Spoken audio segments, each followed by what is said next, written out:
warahmatullahi wabarakatuh.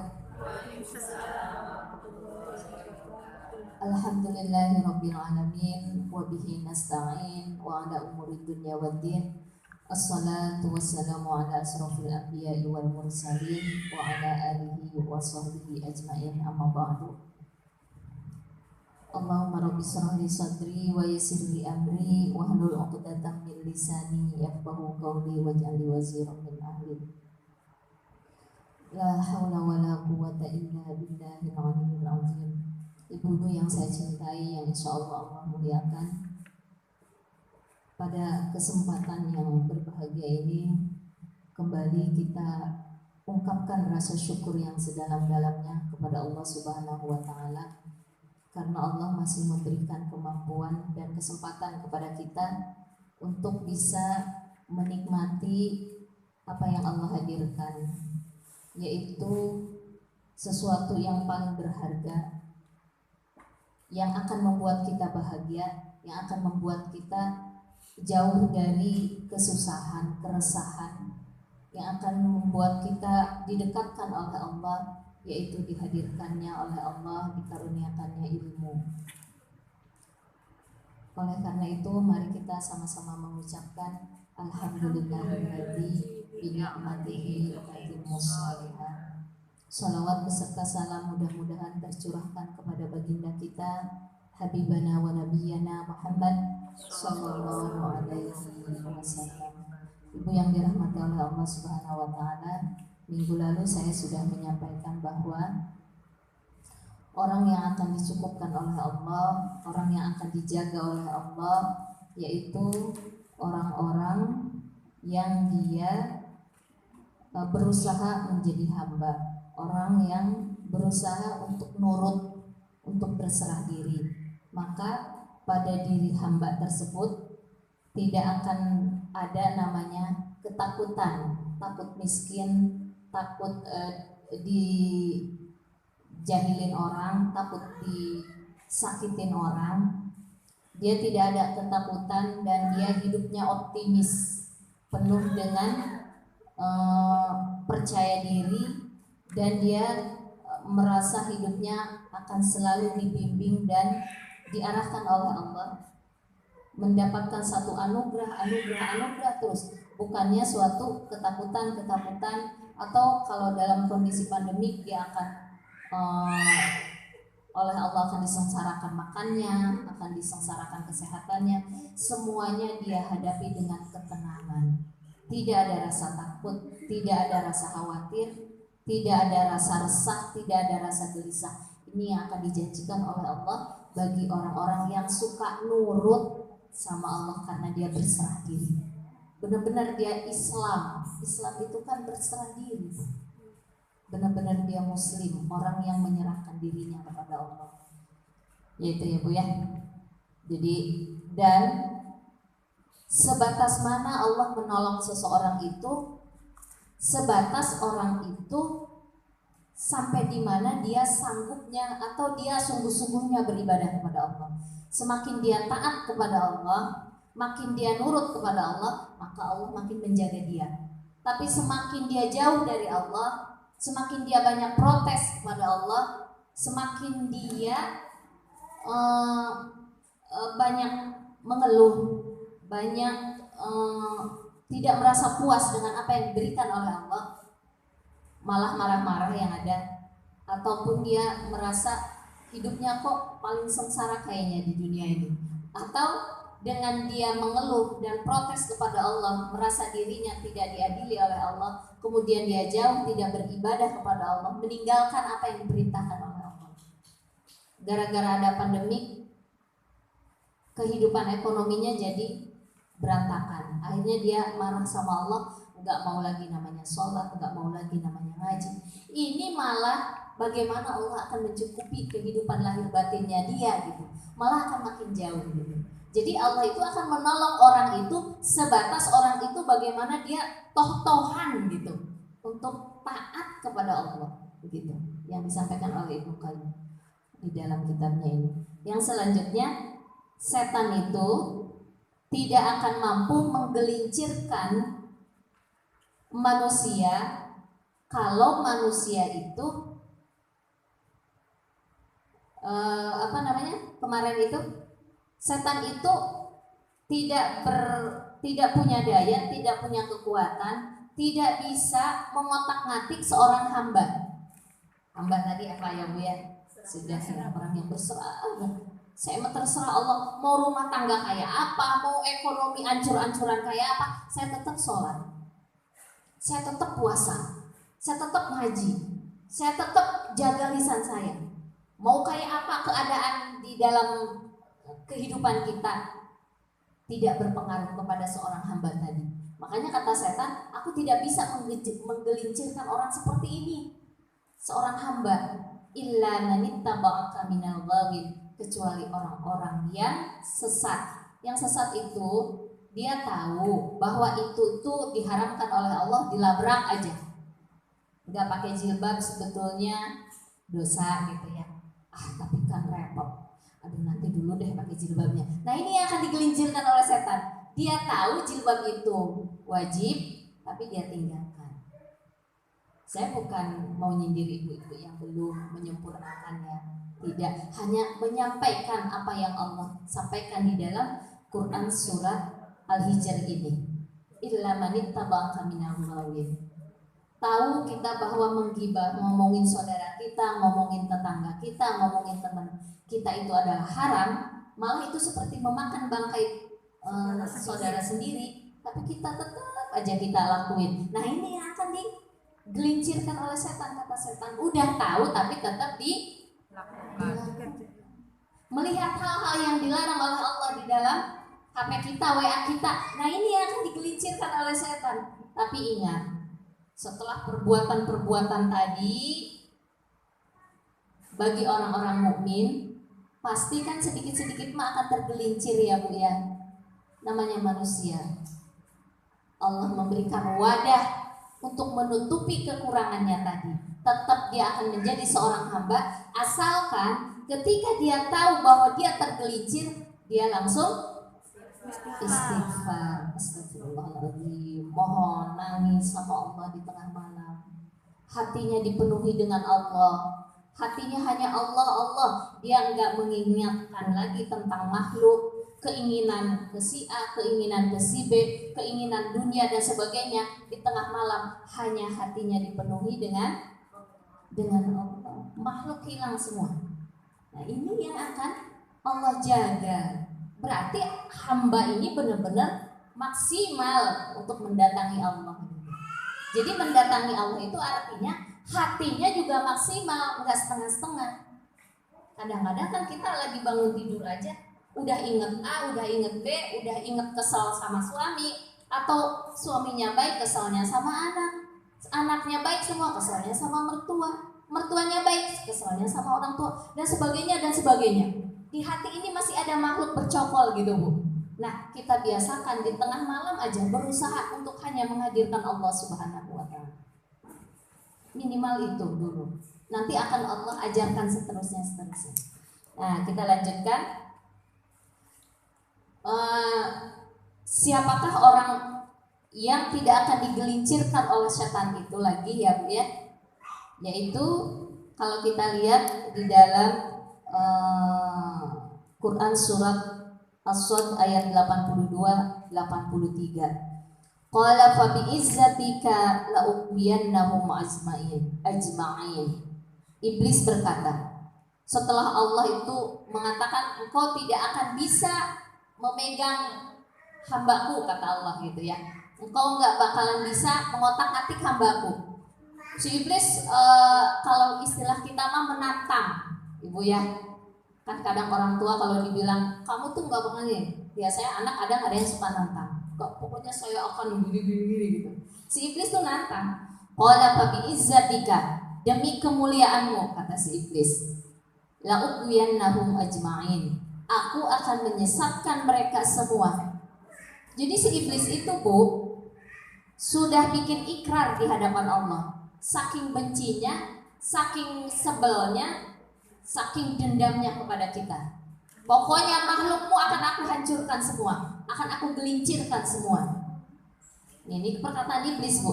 illa ibadaka minhumul mukhlasin. Ini pernyataan iblis menginformasikan kepada kita, ada loh satu yang tidak akan aku gelincirkan, tidak akan digoda sama, nggak bakalan tergoda hidupnya gitu, nggak bakalan digoda sama iblis.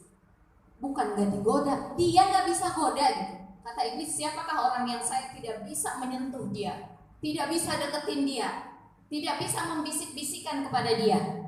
Illa ibadaka minhumul mukhlasin, yaitu orang hamba yang ikhlas, Bu. Hamba yang ikhlas.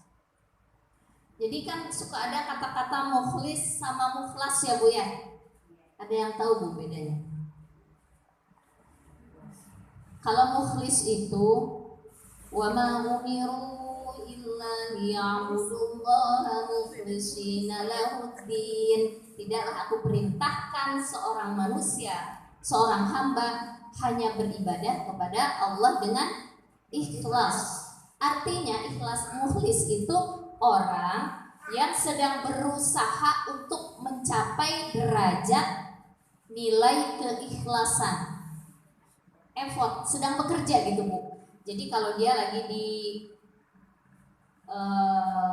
ngedarin minuman, terus ada temennya nyaut gitu, ih keren ya, Masya Allah, ini luar biasa ini, mudah-mudahan ini kan gitulah ya, hebat kamu gitu. Dia berusaha untuk menahan jiwanya, ini tuh aku dikasih karunia oleh Allah untuk bisa mengedarkan minuman, mudah-mudahan jadi amal soleh. Usaha, dia tidak terprovokasi, wah iya dong, siapa dulu saya kan gitu. Dia nggak terprovokasi seperti itu Bu, tidak merasa hebat gitu.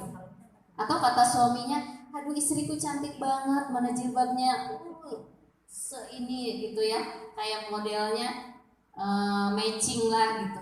Siapa dulu dong, oh lupa sama Allahnya gitu. Nah orang ikhlas itu nggak begitu.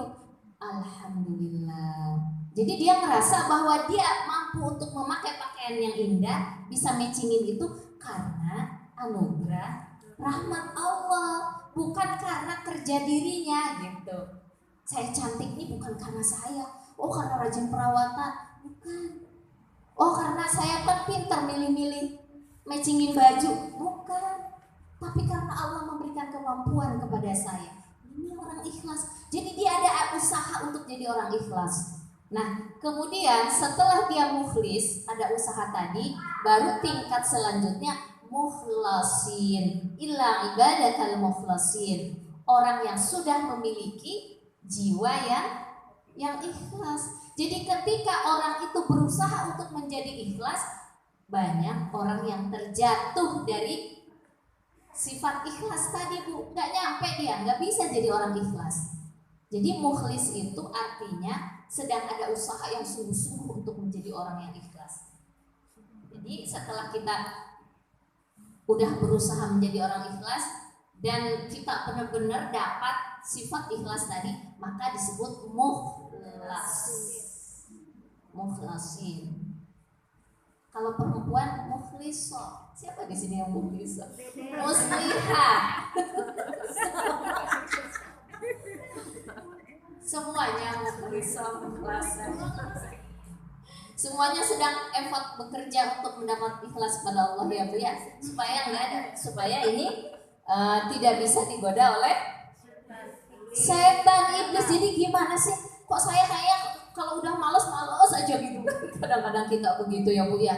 Kalau udah kesel sama suami pengen nyerocos gitu. Gimana sih? Kan itu lagi digoda setan.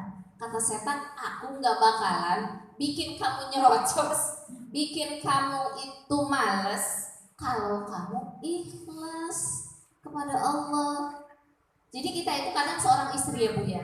Seorang istri itu kita ketika nikah itu niatnya apa sih Bu?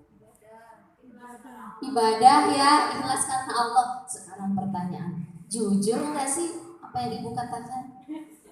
Nah ini kan Allah nanti akan meminta pertanggungjawaban. Awanablu akhbarakum, kata Allah, aku akan uji ucapan-ucapan kalian. Ketika kita mengatakan saya mah benar-benar ikhlas karena Allah, Bu, Besoknya si ibu yang kita kasih tadi lewat aja nggak senyum sama kita. Kan Allah akan uji, kata Allah, wa nablu akhbarakum. Kamu tadi bilang ikhlas. Besok ketika dia lewat ke kamu, kok nggak senyum? Dia punya makanan kok nggak ngasih? Dulu biasanya suka ngasih. Sekarang udah dikasih malah nggak ngasih. Kamu sakit hati nggak? Iya. Hah? Benar, ibu nggak sakit hati. Nggak jujurnya 2 kali jadi ibu. Ada perasaan gak enak.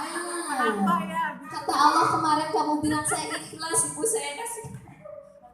Dia lewat kagak senyum. Dia punya makanan kagak ngasih. Ini yang mudah sekali digoda oleh setan. Kata setan, kalau kamu ketika memberikan sesuatu kepada orang lain, kemudian orang itu tidak memberikan feedback, tahu feedback, timbal balik, kayak kacang lupa sama kulitnya lah ya. Kamu sakit hati. Lah, di mana letak keikhlasan kamu? Katanya kamu ikhlas. Katanya kamu niatnya ibadah sama Allah. Katanya cari ridho Allah. Tapi ketika ada masalah seperti itu, hawa nafsunya yang bekerja. Nah, bohong. Setan lah yang bekerja di situ. Udah besok kamu setan segala macam. Orang-orang begitu ya Bu ya. Saya ambil kutipan tentang ikhlas ini di dalam Al-Hikam. Bismillahirrahmanirrahim. Idza alimta anna syaitana la yaghfulu anka fala taghful anta amman nasibuka biyadi. Jika engkau telah mengetahui bahwa setan itu tidak pernah lupa kepadamu, maka engkau jangan lupa terhadap Tuhan yang nasibmu ada di tangannya. Jadi Bu, jika kita mengetahui bahwa setan itu tidak pernah lupa kepada kita, setan itu nggak pernah lupa sama kita. Harusnya kita punya mindset di otak kita, kalau setan aja tidak pernah lupa kepada kita, tidak pernah henti-hentinya menghancurkan kita, tidak pernah henti-hentinya ingin merusak kita, menggoda kita, maka seharusnya aku tidak pernah lupa pula untuk selalu ingat kepada Allah, karena nasib kita yang terbaik ada di tangan Allah. Kemudian di dalam kitab ini dikatakan inna syaitana lakum aduwwun fattakhidhuhu aduwwa, karena sesungguhnya setan buatmu itu adalah musuh, maka jauhilah dia. Ambillah setan itu aduwwa, jadi musuhmu gitu. Jadi musuhmu. Kemudian ini ada kata-kata para ulama. Abdul Abbas Al-Masri berkata, dalam memahami ayat ini ada satu kaum yang berpaham bahwa mereka itu diperintah untuk memusuhi setan. Maka mereka mengerahkan segala tenaganya untuk memusuhi. Jadi berusaha untuk menghindari. Ini ada seperti anak kita ya, berusaha dijaga banget gitu. Berusaha dijaga banget. Kemudian kalau ada hal-hal kumpul-kumpulan berusaha ditinggalkan banget yang tidak bermanfaat, yang akan merusak amal ibadah kita gitu. Tetapi itu kan effortnya untuk kerja kita untuk menghindari setan dengan sungguh-sungguh. Tapi menurut satu pendapat ulama lagi, bahwa ayat ini yang mengatakan sesungguhnya setan itu adalah musuhmu dan aku Allah adalah kekasihmu. Nah, jadi setan itu musuhmu, maka aku ini Allah adalah kekasihmu. Maka orang-orang ini sibuk untuk mencari cintanya Allah Subhanahu wa ta'ala. Karena apa? Karena Allah sendirilah yang akan melindungi kekasihnya dari gangguan-gangguan setan. Kalau pendapat pertama, dia berusaha menghindari hal-hal yang buruk tadi. Kalau pendapat yang kedua, dia berusaha toh-tohan mendekati Allah Subhanahu wa ta'ala. Kenapa? Kalau kita mendekati sosok yang kita cintai, maka Allah itu akan mencintai kita. otomatis Bu, kalau kita sudah dicintai oleh Allah, maka yang mengganggu, gangguan apapun yang menghampiri kita, maka sang pecinta tadi akan menjaga kita, begitu Bu. Jadi usaha kita lebih kerasnya, kalau pendapat ulama termasuk saya dan guru-guru saya mengatakan kita mengambil pendapat yang kedua. Pendapat kedua. Jadi berusaha untuk menggapai cintanya Allah Subhanahu wa taala dengan habis-habisan, dengan sungguh-sungguh. Enggak usah terlalu memperdulikan hal-hal maksiat tadi. Tapi pokoknya di hati kita itu hanya Allah, Allah, Allah. Apa yang Allah suka kita lakukan. Allah tidak suka, Allah murka, Allah benci, itu kita hindari. Pokoknya kita mah carinya cinta Allah aja, ridho Allah aja. Yang seperti tadi ketika kita mau nikah, apa sih yang kita cari? Ridho Allah, ibadah kepada Allah. Itu aja yang kita cari. Maka Allah akan menjaga kita dari si syaitan tadi. Saya contohkan lagi Bu. Kenapa yang kita kejar adalah cinta Allah? Karena ketika kita memperbaiki hubungan kita dengan baik kepada Allah, maka Allah akan memperbaiki hubungan kita dengan manusia. Kita ini punya anak ya Bu ya. Anak ini sosok yang sangat kita sayangi, kita cintai. Enggak mau anak kita ini nanti pergaulannya buruk. Pergaulannya yang bakal nanti dia mengenal narkoba, mengenal minuman keras, kita nggak mau. Tapi ketika anak kita keluar, bisakah kita selalu ngikutin mereka? Nggak bisa. Gimana caranya? Bisa. Kan di luar kemaksiatan, nggak bisa. Bagaimana caranya? Serahkan kepada Allah, wakilkan kepada Allah. Dekati Allah. Kita ya Allah, anak hamba keluar titik ya Allah. Wah, pokoknya di sini Allah semua. Maka ketika seseorang memperbaiki hubungannya dengan Allah, mencari cintanya hanya untuk Allah, maka Allah akan menjaga dia. Bukan diri kita doang Bu. Apa yang akan membuat kita ini hidupnya akan hancur, akan rusak, itu Allah akan jaga. Itu Allah akan jaga Bu. Apa yang akan rusak? Ya mungkin suami kita, mungkin anak kita, mungkin bisnis kita dan sebagainya dan sebagainya. Pokoknya Allah akan jaga. Allah akan perbaiki. Allah akan perbaiki. Jadi sibuk dengan Allah. Setan itu kata Ibnu Athaillah di sini, karena setan ada dalam genggaman Allah, maka sibuklah kalian dengan Allah. Gitu. Setan itu ada dalam genggaman Allah. Walaupun dia hebat, walaupun dia bisa menipu kita, walaupun dia bisa melihat kita, kita nggak bisa melihat mereka. Tapi ingat, setan tidak bisa melihat Allah. Ibu ingat ya, setan tidak bisa melihat Allah, sedangkan Allah bisa melihat setan. Begitu. Sekarang balikin. Setan bisa melihat kita. Bisa saja dia menggelincirkan kita. Dia tahu kelemahan kita, sedangkan kita tidak tahu setan itu melihat kita. Sedangkan kalau kita bergantung kepada Allah, setan melihat, Allah melihat setan. Apakah setan bisa melihat Allah? Tidak. Ketika kita menjangkau kepada Allah, mendekati kepada Allah, cinta kepada Allah, benar-benar kalau berbuat segala sesuatu itu karena Allah, ikhlas, maka Allah akan menggenggam setan tadi. Setan itu tidak bisa, menurut di dalam kitab Al-Wabilus Sayyid, setan itu bahwa diri kita ini berada dalam perlindungan, penjagaan dan naungan Allah Subhanahu wa taala. Dan setan tidak mampu untuk mengotak-atik kita, merusak kita. Nah, yang selanjutnya menurut Abdul Hazim berkata, siapakah setan itu sehingga harus ditakuti? Gitu. Kenapa? Siapa sih setan itu? Kenapa harus ditakuti? Demi Allah, ia sudah pernah diikuti, tetapi sama sekali tidak berguna. Jadi kalau menurut kepadanya itu nggak berguna gitu. Begitu pula ketika dilanggar, maka tidak kalau kita langgar apa yang diperintahkan oleh setan itu tidak akan ada apa-apanya gitu Bu.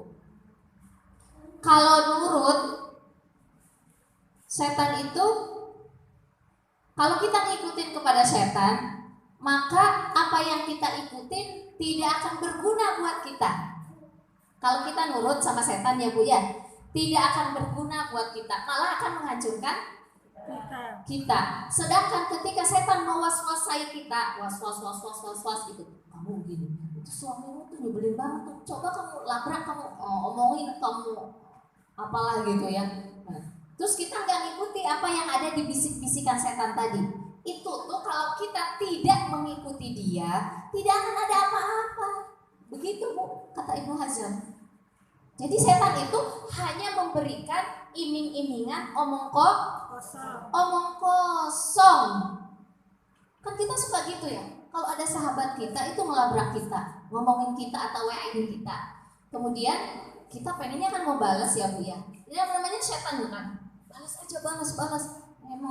Emang kamu mau diinjek-injek sama dia kan gitu. Itu kan setan itu. Was-wasah setan itu. Hanya sementara iming-imingan itu, kayak semacam angan-angan gitu Bu. Jadi kalau kita nggak ngikuti dia, nggak bakalan terjadi apa-apa. Jangan suka diikutin. Kalau ngikutin dia, nggak ada manfaatnya buat kita. Kalau kita nggak ngikutin dia, juga nggak bakalan ada apa-apa gitu. Dia itu hanya, Masya Allah, astagfirullahaladzim. Kadang-kadang saya berpikir gini, ketika kita ngikutin hawa nafsu kita ya, saya kan udah nambahin gitu ya. Astagfirullah, benar apa yang saya baca di sini Bu. Walaqad saddaqa alaihim iblis al-zannahu. Sungguh iblis telah dapat membuktikan kebenaran sangkaannya. Fattaba'uhu illa fariqam minal mu'minin. Terhadap mereka mengikutinya. Jadi si iblis ini memberikan semacam omong kosong, angan-angan. Kalau kamu nggak ngaji, enak lo bisa nonton, bisa santai. Itu yang diangan-angankan oleh iblis. Kemudian kalau kita ikutin kata iblis, orang ini kan pasti akan merasakan kesenangan. Maka benar terjadi Bu. Contoh ya Bu ya. Ini perlu pemikiran emang Bu. Saya juga berpikir iblis itu, kita harus tahu tipikal setan gitu Bu. Iblis. Kata iblis, kalau kamu nggak melakukan ini, kamu bakal begini. Terus ajakan-ajakan setan ini sangkaan belaka sebetulnya Bu. Sangkaan dia. Tapi kalau kamu ngikutin bakal terjadi. Tapi kalau kamu nggak ngikutin, nggak bakalan terjadi seperti yang disangkakan oleh setan tadi, gitu Bu. Ini ayatnya, Quran surat Saba ayat 20. Maka kata iblis, tidak terjadi sangkaan tersebut illa fariqam minal mu'minin, kecuali sebagian orang-orang mukmin. Jadi orang yang yakin kepada Allah, orang yang ikhlas kepada Allah, tidak akan terjerumus oleh angan-angan hasutan dari setan tadi. Yang ikut setan itu yang terhasut. Yang terhasut angan-angan itu tadi. Jadi setan itu zonna itu artinya memberikan dugaan-dugaan. Tapi kalau orang itu mengikuti setan, maka dugaan itu akan terjadi. Tapi kalau orang nggak mengikuti setan, dugaannya nggak terjadi. Itu bukan keyakinan dia, ini zonna, dugaan. Di situ kita teruskan. Jadi setan itu hanya sama sekali tidak berguna menurutnya. Jadi ketika seseorang berzina, ya di sini dicontohkan.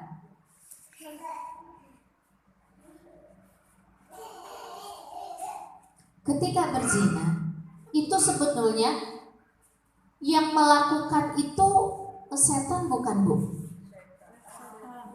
Setan.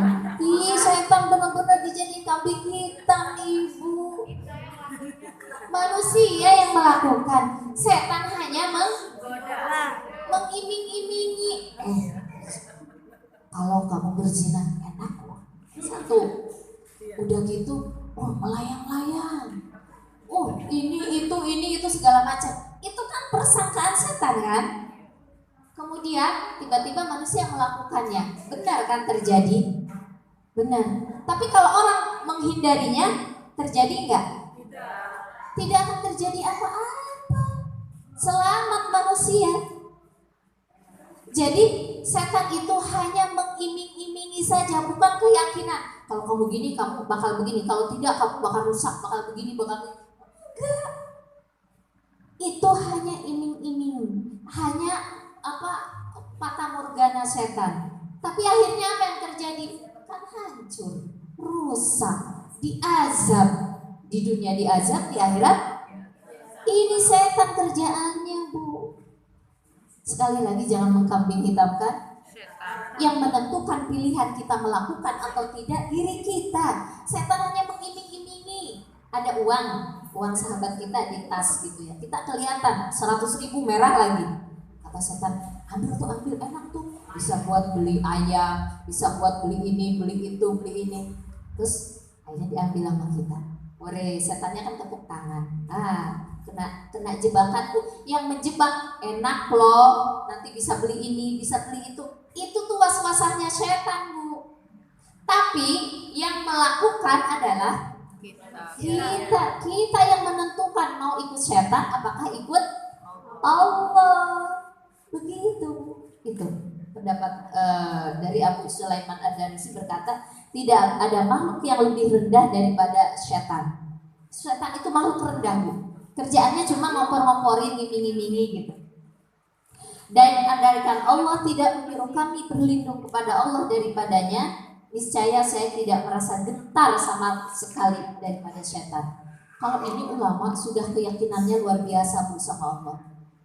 Dia nggak merasa gentar sama setan. Tapi karena disuruh oleh Allah berlindung kepada setan, maka kita harus berlindung kepada Allah daripada godaan.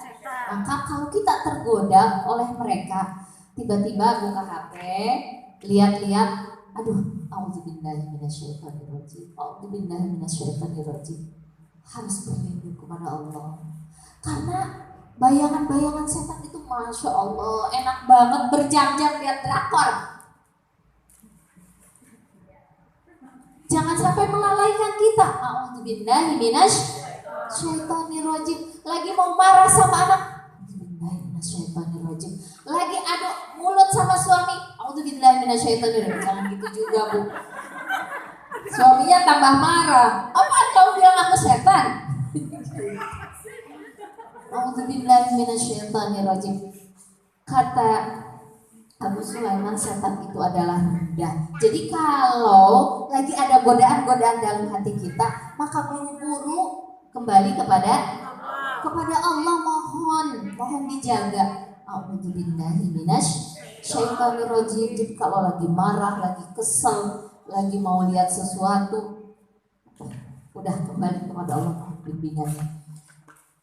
Kemudian ada pendapat dari Zunnun al-Misri berkata, jika setan itu dapat melihat engkau dari arah yang tidak dapat Anda melihatnya, maka Allah melihat kepadanya. Allah melihat setan. Setan tidak melihat Allah. Kemudian maka Allah melihat padanya dari arah yang dia tidak melihat kepada Allah. Karena itu berlindunglah kepada Allah. Karena setan bisa menguasai kita kalau kita nggak berlindung kepada Allah, Bu. Berlindung, Bu. Kalau lagi ada was-wasah gitu, saya lakuin nggak ya ini, saya lakuin nggak ya itu. Kalau nggak berlindung kepada Allah pasti kita kalah. Jadi buru-buru, ya Allah, mohon bimbing hati hamba ya Allah, mohon mana yang terbaik ya Allah. Ya Allah, hamba ini lemah, akui kelemahan kita, Bu. Akui bahwa diri kita hamba. Ya Allah, hamba nggak mampu menghadapi bisikan-bisikan ini. Ya Allah, hamba tuh cemburu banget sama suami hamba ya Allah. Ini gimana ya Allah? Jangan sampai saya tergelincir sikap dan kata-kata saya, engkau murka kepada saya. Jadi doa. Kalau lagi ada pikiran-pikiran yang buruk, doa sama Allah. Begitu menurut Zunnun al-Misri. Kemudian satu lagi menurut Malik bin Dinar berkata, suatu musuh yang dapat melihat padamu sedang kau tidak dapat melihatnya, sungguh sukar perlawanannya kecuali jika dilindungi oleh Allah. Melihat musuh yang tidak kelihatan dengan musuh yang kelihatan, Bu, lebih mudah menghadapi yang kelihatan apa yang nggak kelihatan? Lebih mudah yang kelihatan. Sekarang pertanyaannya, setan kelihatan nggak musuh kita? Maka kata Malik bin Dinar, mohonlah perlindungan kepada Allah supaya tidak tergoda oleh setan.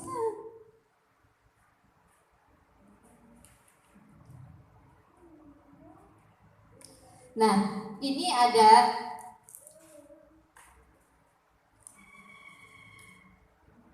trik-triknya untuk menghadapi setan. Yang pertama, secara global gitu ya Bu, supaya terhindar dari godaan setan. Pertama, banyak berdoa kepada Allah. Jadi kalau lagi ada was-wasa setan di dalam hati kita, aduh malas ya nih sholat, baca a'udzubillahi minasyaitonirrajim. Aduh malas ya ini mau bangun malam, ya Allah, a'udzubillahi minasyaitonirrajim, a'udzubillahi minasyaitonirrajim, baca ta'awuz. Ketika kita mau marah, baca ta'awuz, a'udzubillahi minasyaitonirrajim. Ya Allah, jauhkan aku dari godaan setan. Ya Allah, bimbing hamba, ya Allah, yang tadi saya ajarkan itu Bu. Kemudian ketika kita melakukan sesuatu,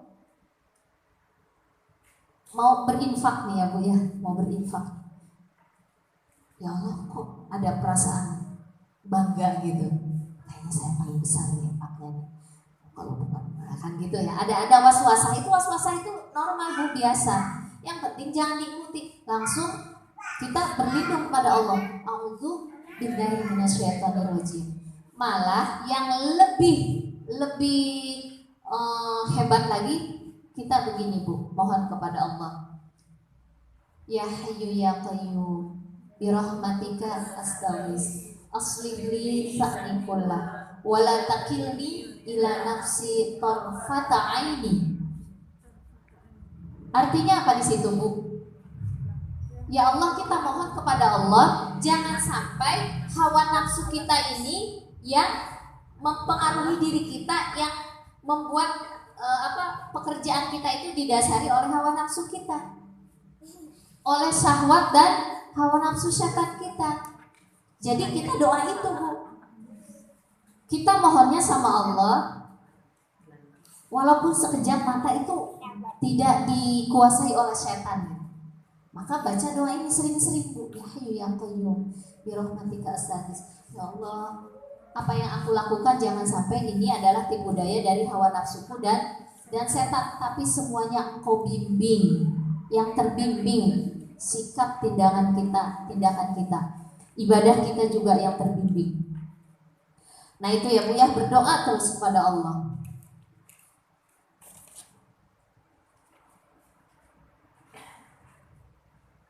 Ketika ngobrol juga Bu, banyak kita suka terjerumus nih ketika ngobrol sama sahabat kita.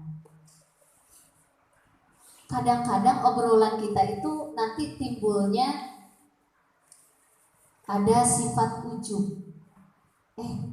Anakmu ada berapa? Aku 4, aku 5, kamu saya belum ada. Oh, yang anaknya banyak, ada timbul rasa bangga. Anakmu sekolahnya di mana? Di Anu. Kamu di sini, bangga yang di Anu. Suka ada begitu ya Bu ya. Nah, ketika ada perasaan-perasaan seperti itu, buru-buru Bu berdoa. Ketika kita bawa makanan ke rumah orang tua kita, saudara-saudara kita juga pada bawa, kita ada rasa ujub. Kenapa? Ternyata makananku paling banyak. Ternyata makananku kayaknya paling enak. Ternyata buru-buru a'udzubillah. Itu kan was-was syaitan. Kalau lagi ngobrol, kamu kalau tahajud berapa rakaat? Aku sih ya 8 sama 3 11. Oh iya ya.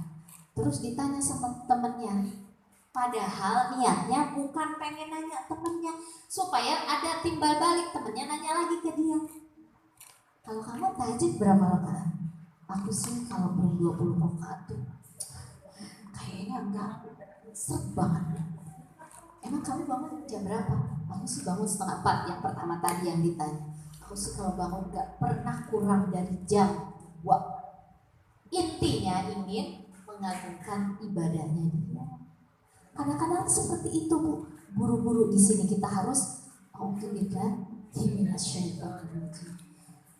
apakah saya yang ceramah di sini tidak tergoda oleh godaan iblis seperti tadi? Ada Bu.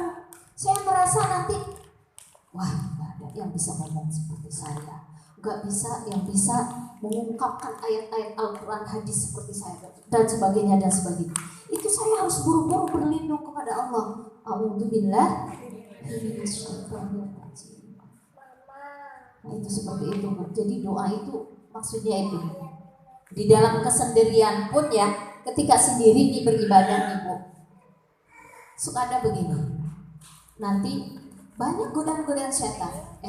Kamu udah 1 jam loh ibadah, udah sholat, ditambah lagi ngaji udah 1,5 jam.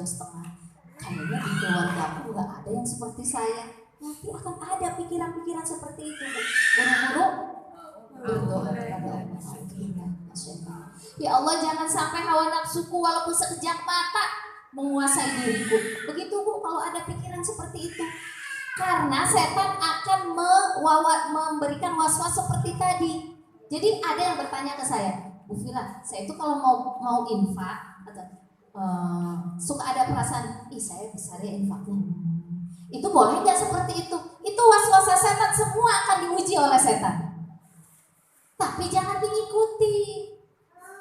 Ya Allah, saya pengen amal ibadahku diterima. Jangan sampai saya ada riya di dalam hati saya, ada ujub di dalam hati saya ya Allah. Makanya sering kita baca atau ya Hayyu ya Qayyum itu baca. Kalau lagi godaan itu datang, setiap manusia akan digoda seperti itu. Akan digoda seperti itu. Apalagi godaan yang terbesar adalah dalam hal ibadah atau keilmuan, para ulama yang paling besar godaannya. Kenapa? Karena kalau ulama yang digoda kemudian dia terjerumus, dia akan lebih efek dominonya itu akan lebih merusak daripada orang awam. Ulama Bu, kalau riyaknya, ujubnya, dia tidak bisa menahan sifat-sifat godaan setan tadi, maka dia akan lebih menghancurkan masyarakat secara keseluruhan. Kalau dia punya sifat seperti ini, mudah gampang diprovokasi oleh setan daripada orang awam. Begitu kata para ulama.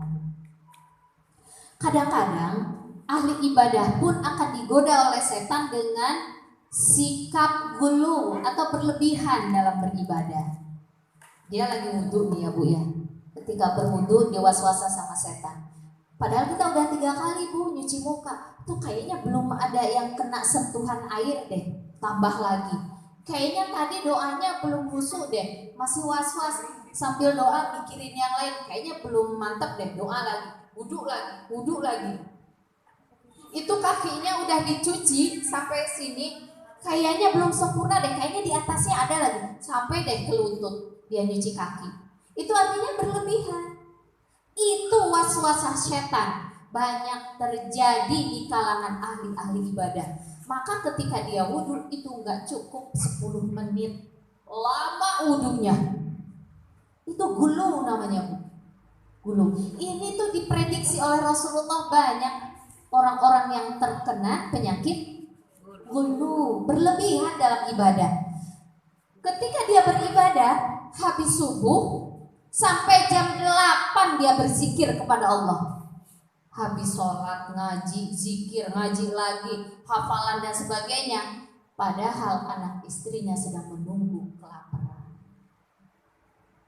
Padahal anaknya pengen sarapan. Si ibu masih aja pegang tasbih. Udah jam 7. Nah ini namanya gulu. Setan itu akan masuk ke dalam ruang-ruang hati manusia, sikap tindakan manusia di berbagai arah. Bukan hanya nyuruh maksiat doang, Kadang-kadang nyuruh ibadah juga tapi berlebihan gitu Bu. Ini udah jam 6 anaknya mau sekolah. Sebentar deh mama, ini belum selesai nih, tanggung, belum baca surat Al-Kahfi. Al-Kahfi kan bisa 15 menit ya Bu ya. Anaknya mau berangkat 10 menit lagi. Akhirnya anaknya nggak sarapan. Setan omprek lah. Tepuk tangan. Padahal kan itu dalam hal ibadah ya Bu ya. Nah, ini gunung namanya. Yang kedua, supaya tidak terprovokasi oleh setan, digoda oleh setan, setiap tindakan kita tidak mengharapkan tanggapan atau penghargaan dari makhluk. Kita pakai kita pakai gelang gitu ya Bu ya. Ih, gelangnya bagus banget. Dari mana sih belinya? Ih, kamu keren sih milihnya. Ih, kamu lebih banyak duit ya. Oh, seneng hatinya. Udah deh, hidungnya tuh udah mancungnya nggak jelas kemana gitu ya. Orang mancung ke depannya nih, dia mah ke atas gitu Bu. Saking senangnya kalau dipuji. Nah ini salah satu supaya tidak kena godaan setan, jangan senang. Tidak senang kalau dipuji oleh orang. Takut dia kalau dipuji sama orang. Kamu hebat ya. Kamu bikin kue paling hebat, paling enak, paling bagus, paling kalau itu maaf ya yang jualan itu paling laris dan sebagainya. Itu tuh hati itu harus kalau bagaimana sikap kita ketika dipuji? Alhamdulillah, yang dipuji Allah Bu, jangan diri kita. Tapi kadang-kadang kita suka ada rasa senang. Senangnya kita adalah kembalikan kepada Allah. Ya Allah, alhamdulillah Engkau beri aku kemampuan. Ternyata kemampuanku ini bisa bermanfaat untuk orang banyak. Kembalikan buru-buru Bu kepada Allah. Nah ini setan gak bakalan bisa menguasai kita. Orang seperti ini. Kalau dia berbuat amal baik yang banyak di komunitasnya gitu, kebetulan dia menonjol gitu, dia tidak akan merasa dirinya hebat. Dia tidak akan merasa, wah saya kan pinter, wah saya kan emang ngelobinya hebat, pinter lah gitu ya, punya kekuasaan, punya apa gitu. Dia nggak akan merasa seperti itu. Tidak mudah. Jadi setan itu tidak mampu untuk menggelincirkan orang seperti ini. Kenapa? Karena yang ada di dalam hati orang tersebut hanya Allah. Saya ini dititipkan kemampuan dari Allah. Dari Allah, apa-apa harta yang saya miliki dari Allah, jabatan yang saya miliki dari Allah. Jadi nggak ada namanya itu rasa bangga gitu kalau dipuji sama orang. Orang ini bukan punya saya kok, ini punya Allah. Apa yang harus saya banggain? Kan begitu ya Bu. Apa yang harus saya banggain? Ini keren ya rumahmu 2 tingkat. Apa yang kita banggain? Orang itu titipan dari Allah, pemberian dari Allah. Kan begitu. Ih hebat ya anakmu, cantik banget. Wah Allahnya lupa, seneng banget kalau dipuji. Nah orang yang mudah dipuji, seneng, itu tuh mudah setan menguasai dia. Udah dalam genggaman setan. Tapi kalau sebaliknya setan susah banget sih digoda orang ini. Selalu bilangnya ini dari Allah, itu dari Allah. Ketika suaminya ngasih pemberian, ya kan yang ngasih pemberian bulanan kan bukan dia sebetulnya, dari Allah. Enggak manyun, enggak sewot, enggak protes, nerima aja dari suaminya. Kata setan, dari mana gue ini mau nguji dia gitu, mau goda dia. Kan kalau tergoda dia pasti marah-marah, kesel ya. Lihat saudaraku tuh, malahan gitu. Sebulan sekian, kamu kan pengennya gitu kalau setan kan. Ini kok dia tenang aja, santai aja. Kenapa? Karena yang dia yakini adalah rizki itu datangnya dari Allah. Ketika anak punya nilai kecil, kita nggak langsung marah-marah Bu. Nggak langsung marah-marah. Anak saya sudah berusaha, saya juga sudah berusaha. Allah menakdirkan seperti ini. Ya sudah, tinggal besok memperbaiki diri. Dan kalau emang anak kemampuannya seperti itu, itulah yang dihadirkan oleh Allah. Akhirnya apa? Kita ridho.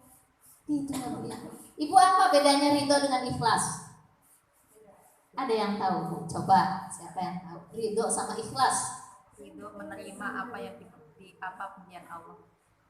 menerima semua pemberian Allah. Menerima semua pemberian Allah. Kalau ikhlas ada bedanya. Wa ma umiru illa liya'budullah. Tidaklah aku perintahkan manusia untuk beribadah, bekerja mau hubungan dengan manusia maupun hubungan dengan Allah, itu namanya ibadah. Artinya mukhlis, harus ikhlas kata Allah. Jadi artinya kalau ikhlas itu hubungannya dengan pekerjaan. Jadi kalau bekerja itu harus ikhlas. Jangan berharap nanti dikasih A, nanti dapat pujian A, pujian B, nanti dapat segini, dapat segitu. Enggak, bukan itu. Itu ikhlas namanya. Berhubungan dengan pekerjaan. Apa yang kita lakukan? Saya sholat ikhlas karena Allah, bukan karena suami lewat tiba-tiba sholatnya dilamain. Enggak. Puasa pengen dibilang ahli puasa, banyak ngaji pengen dibilang rajin ngaji. Enggak, saya karena Allah. Nah ini artinya berhubungan dengan pekerjaan, ikhlas itu. Kalau ridho, menerima hasil yang ditakdirkan oleh Allah. Saya ini orang Sunda, udah gitu susah kalau ngomong F, selalu dibalik-balik dengan P, gitu kan? Udah gitu, kok saya hidungnya pesek ya? Udah pesek rebek, jelek lagi, hitam lagi. Saya mah ridho aja. Nah itu ridho, Bu. Dengan ketentuan yang sudah terjadi, apa yang dihadirkan oleh Allah, kita ridho. Punya suami udah hitam, jelek, pesek, itu suami saya ya Allah. Saya ridho ya Allah. Suami pun begitu kepada kita. Dia tidak jelita seperti ratu gitu ya. Dia tidak putih seperti orang Korea gitu, tapi dia adalah pujaan hatiku. Ini suami yang ridho. Jadi ridho itu artinya menerima apa yang sudah ditakdirkan oleh Allah. Beda nggak? Beda. Oh, ibu makin cerdas aja nih kalau di sini. Orang yang hidupnya ridho itu pasti hidupnya akan senang. Tapi melalui perjalanan ikhlas dulu. Ikhlas dulu perjalanannya. Ridho itu tingkat selanjutnya. Sudah ridho gitu ya Bu ya. Tadi tentang istri ya Bu ya. Nah itu, jadi tidak mengharapkan tanggapan, penghargaan, penilaian dari makhluk kedua. Gitu ya. Insya Allah setan gak bakalan bisa menguasai kita Bu. Pokoknya yang ada di hati kita itu Allah. Saya masak karena Allah. Dimakan nggak dimakan, sewot nggak Bu? Nggak sewot kalau kita ikhlas. Kita udah masak banyak, anak kita nggak makan. Kalau kita emang niatnya karena Allah, kita ikhlas karena Allah. Saya kan niatnya tadi ibadah, bukan karena pengen dihargai. Saya nurut, disuruh Allah, saya suruh melayani suami, melayani ngurus anak. Udah itu tugas saya. Saya niat ibadah karena Allah. Saya nikahkan itu niatnya karena Allah. Ingin cari ridho Allah. Jadi kalau mulut kita ngomongnya mencari ridho Allah, ibadah kepada Allah, kalau ada sesuatu yang tidak menyenangkan di dalam keluarga kita tidak gampang terprovokasi oleh setan, oleh iblis. Tenang aja. Mama, masak ini lagi. Ih, nggak enak sih mah ini. Orang niat ibu-ibu akan tersinggung nggak apa marah gitu. Kalau orang ikhlas nggak bakalan marah. Orang saya kan emang melaksanakan tugas dari Allah. Sedangkan saya kemampuannya seperti itu. Ya nah, besok mama ganti deh. Ibu nggak usah marah. Masih kamu nggak bersyukur? Udah capek-capek dibikinin kan gitu kita Maya. Gak usah begitu jawabannya. Kamu mau apa? Terus anaknya pengen apa? Sedangkan itu repot atau gimana, jawab aja. Aduh mama gak bisa yang itu, mama bisa yang ini.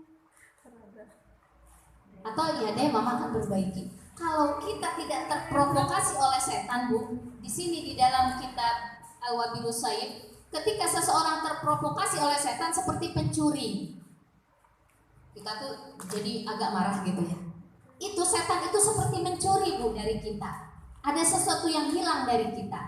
Tapi kalau orang yang beriman ketika dicuri, maka yang dia curi tadi tidak akan merusak, tidak akan menghancurkan bagi orang yang beriman. Saya contohkan, seperti dicuri ya Bu ya, orang yang terkena godaan setan bagi orang yang mukmin itu. Ketika ibu ngaji ke musola, nah kejadiannya yang kemarin nih. Tapi alhamdulillah ketemu lagi ya Bu ya. Tiba-tiba ada yang diambil lah gitu sendalnya contohnya. Ibu ketika dicuri sendalnya agak rasa khawatir kan ya. Aduh, jadi nggak pakai sendal deh, harus ganti lagi deh. Hancur nggak Bu ketika hilang sendal, seandainya hilang? Nggak hancur. Itu kan sendal, Bu bilang oke kita ganti. Ibu bawa motor, belanja di Indomaret. Kemudian motor itu tiba-tiba pas keluar dari Indomaret hilang. Hancur nggak Bu hidup ibu? Hancur nggak Bu? Sampai nggak bisa makan seminggu, kemudian masuk rumah sakit. Hancur nggak Bu? Enggak, yang nggak hancur pikir kita, nanti juga dapat. Ada lagi lah insya Allah gitu kan ya Bu ya. Seperti begitu setan itu mencuri kita Bu, tidak akan hancur Bu. Yang penting kita berusaha ikhlas kepada Allah. Apa ujian yang Allah berikan kepada manusia? Kenapa dia kecurian? Sebetulnya itu adalah karena kesalahan kita. Kesalahan kita. Saya contohkan ya Bu ya. Kalau orang beriman maka akan mengambil hikmah dari kejadian buruk tadi. Oh iya ya, ini motornya dulu ya Bu ya. Nanti tentang hikmah dalam jiwa kita. Besok-besok saya kalau masuk Indomaret, sebelum masuk saya akan kasih kunci ganda. Kalau bisa kalau kita lama belanjanya di supermarket itu saya copotin tuh bannya. Ada yang nyuri gak Bu kalau begitu? Gak ada Bu. Jadi artinya apa? Dengan kecurian tadi sebetulnya ada hikmah yang lebih baik. Kita menjadi lebih hati-hati. Kalau kita menjadi pribadi yang lebih hati-hati, buruk apa baik? Baik. Nah, ketika kita digoda oleh setan, itu adalah hikmah yang diberikan oleh Allah kepada manusia untuk memperbaiki dirinya. Contoh, ketika kita marah-marah kepada anak, kemudian kita besoknya itu anaknya udah baik lagi, tapi anaknya kayaknya sedih karena terlalu dimarahin sama kita, over kita marahin dia. Kemudian kita akan berpikir begini Bu, ya Allah kenapa ya kemarin saya marah-marah? Sebetulnya itu kan saya ngikutin hawa nafsu saya aja gitu kan. Kemudian kita istighfar kepada Allah. Nah ketika kita marah-marah tadi diuji oleh Allah seperti setan mencuri itu, kita nggak bakalan hancur Bu, hidup kita itu nggak bakalan hancur sebetulnya. Tapi itu adalah pelajaran buat kita untuk lebih memperbaiki diri kita lagi gitu. Seperti tadi kehilangan motor.